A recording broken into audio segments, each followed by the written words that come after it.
Hello viewers, সবাই কেমন আছো? আশা করি সবাই ভালো আছো। আমি করব লাউ দিয়ে চিংড়ি মাছের চচ্চড়ি। ভিডিওটা সবাই শেষ পর্যন্ত দেখতে থাকো। প্রথমে কড়া গরম করে কড়াই তেল গরম করে তাতে নুন হলুদ মাখিয়ে রাখা চিংড়ি মাছগুলো দিয়ে রাখবো। চিংড়ি মাছগুলো দিয়ে একটু চাপা দিয়ে দিয়ে ভালো করে ভেজে আমি সেগুলোকে তুলে নিয়ে রাখবো।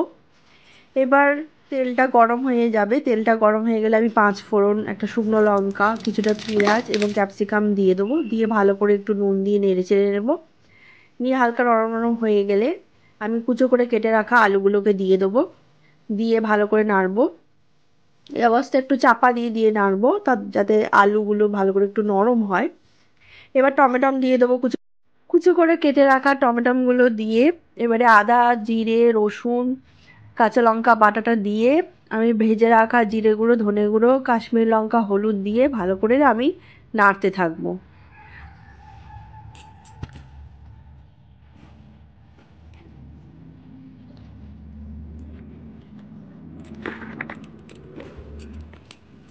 ভালো করে নেড়েচেড়ে একটু জল দিয়ে দেবো। দিয়ে ভালো করে মশলা কষিয়ে আমি চিংড়ি মাছগুলো দিয়ে দিলাম। দিয়ে চাপা দিয়ে দিলাম। এই অবস্থায় একটু নুন দিয়েছিলাম। দিয়ে চাপা খুলে এবারে আমি ওই লাউটা দিয়ে দিলাম। দিয়ে ভালো করে নেড়ে চেড়ে মিশিয়ে নিচ্ছি লাউয়ের সাথে মশলাটা ভালো করে যাতে লেগে যায়। এবং এইভাবে আমি চাপা রেখে রেখে একটু কষবো। ভালো করে লাউয়ের সাথে কষিয়ে নিয়ে আবার একটু চাপা দেবো। দিয়ে দেখবো লাউটা আস্তে আস্তে নরম হচ্ছে কিনা। মশলাটা ভালোভাবেই কষে গেছে, মিশে গেছে ভালো করে।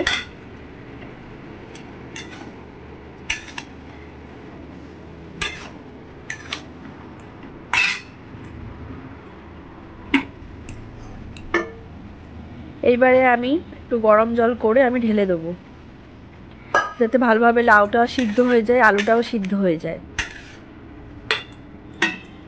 এবার জোরে জাল দিয়ে আমি এটাকে সিদ্ধ হতে দেবো ঢাকা দিয়ে।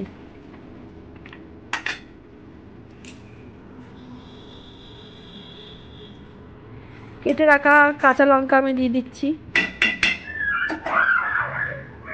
দিয়ে এবার আমি ঢেকে দিচ্ছি। কিছুক্ষণ পর ঢাকনাটা খুলে আমি দেখে নিলাম সব সিদ্ধ হয়েছে কিনা। তো দেখছো আর একটু জল একটু শুকিয়ে গেলে আমার তরকারিটা হয়ে যাবে। ভিডিওটা শেষ পর্যন্ত আপনারা দেখবেন, আপনাদের বন্ধুদের কাছে শেয়ার করবেন। একটু জল দিলে কি হয়, লাউটা ভালো করে সিদ্ধ হয়ে যায় এবং আলুটাও ভালো করে সিদ্ধ হয়ে যায়।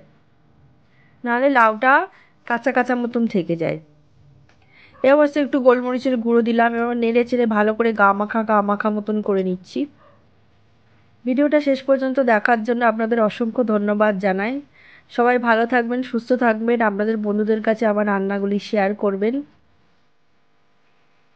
আর নতুন নতুন ভিডিও পেতে ফলো করবেন। ধন্যবাদ।